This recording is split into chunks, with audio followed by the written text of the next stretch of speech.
Hi again, everyone. Mike Conrad here, founder and CEO of Aqueous Technologies and host of the Reliability Matters podcast, with you once again for more tips and tricks for cleaning circuit assemblies.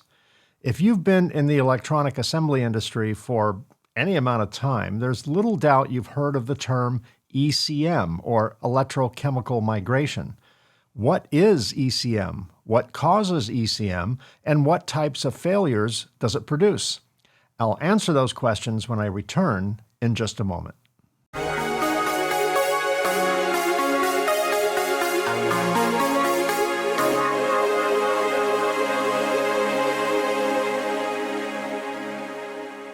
Electrochemical migration, or ECM, is the process of laying conductive materials over insulating materials, resulting in a reduction of resistivity or electrical shorts. To be even more descriptive, ECM is the dissolution and movement of metal ions in the presence of electric potential, which results in the growth of dendritic structures between anodes and cathodes.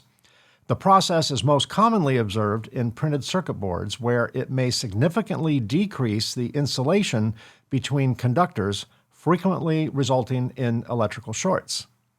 The main factor facilitating ECM is moisture.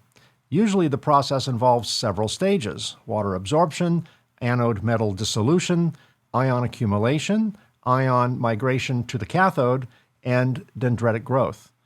Once the conductive metallic dendrite grows between the anode and the cathode, the resistance between the anode and cathode drops to almost zero, creating an electrical short.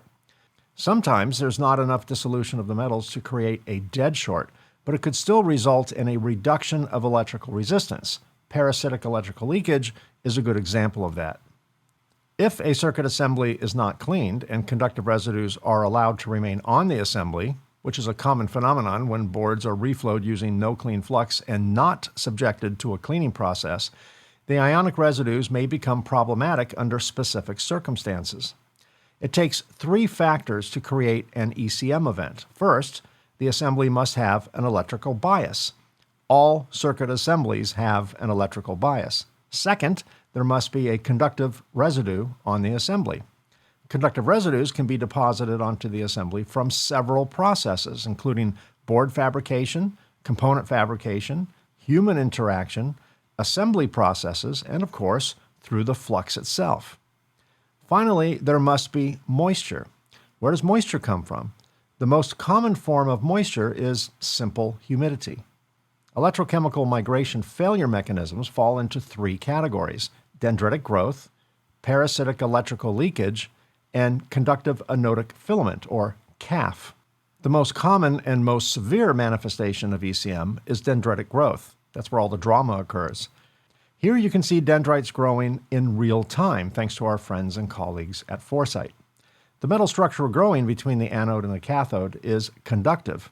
While the conditions to make this video were ideal, allowing the dendrites to grow rapidly, normally in the field, dendrites take between weeks and even months to grow. The second form of ECM is parasitic electrical leakage. Parasitic leakage is not commonly visible. It lacks a visible metal structure found in dendritic growth. While parasitic leakage does not normally lead to a dead short, it does, in effect, reduce the dielectric properties of the laminate, allowing some current to flow between the anode and the cathode. This could lead to rapid battery drain if the board is operated with a battery, or situations which may cause the assembly to malfunction. The third form of ECM is conductive anodic filament, or CAF. I like to refer to CAF as a subterranean ECM event, as it occurs not on the surface of the assembly, but between the layers of the assembly. While surface-level ECM requires three elements, electrical bias, conductive residue, and moisture, a fourth element is required for CAF. There must be a pathway. On the surface of the assembly, the entire assembly is a pathway. Between the layers of the board, pathways are normally created during the board fabrication process. Pathways may be created when the glass resin in the board material become separated, commonly referred to as dry weave. Pathways may also be created during the drilling process. As through holes and vias are drilled into the board, dull drill bits or excessive pressure on the drill bits may cause damage to the laminate, creating pathways. Damage to the laminate may also occur as a result of multiple thermal excursions. After the drilling process, the through holes and vias are plated using a conductive plating solution. The conductive plating solution can leach into the gaps in the laminate material, providing one of the three necessary pillars of ECM.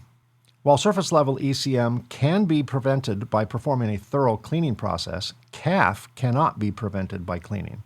CAF can be prevented by preventing the pathways from forming.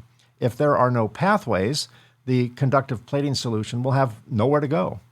The potential for CAF can be mitigated or reduced by performing a thorough bakeout process to remove any moisture between the layers of the board. Remember, no moisture, no ECM. However, even if a bakeout process is performed, moisture can penetrate through the layers of the board over time, especially if the board is located in a harsh environment. For complete and permanent CAF elimination, it's best to ensure there are no pathways for the electrical bias, conductive materials, and moisture to exploit. Many assemblers believe the application of conformal coating will prevent moisture intrusion. This is not accurate. While conformal coating will prevent higher volumes of fluids from contacting the assembly, it's important to note that conformal coating materials are permeable, allowing small amounts of moisture to permeate through the coating. If CAF is a concern, select board materials that are CAF resistant. So to wrap up, to prevent ECM from occurring on the surface of the assembly, subject the assemblies to a thorough cleaning process. To prevent CAF, select CAF-resistant board materials, which reduce the possibility of gaps between the laminate layers. Hope you found this topic helpful. Please keep your questions and topic suggestions coming. Send them right over here to my email address. And be sure and listen to or watch the Reliability Matters podcast. Check it out on your favorite podcast app or watch the podcast on the Reliability Matters YouTube channel. Be sure to subscribe to the podcast on your favorite podcast app, or if you're watching the podcast on the Reliability Matters YouTube channel, be sure to click the subscribe and bell icons to receive new episode notifications. We release new episodes on the second and fourth Tuesday of every month. Well, thanks for watching. Until next time, stay safe, stay healthy, stay happy, and perhaps most importantly, keep doing it right. I'll see you again very soon.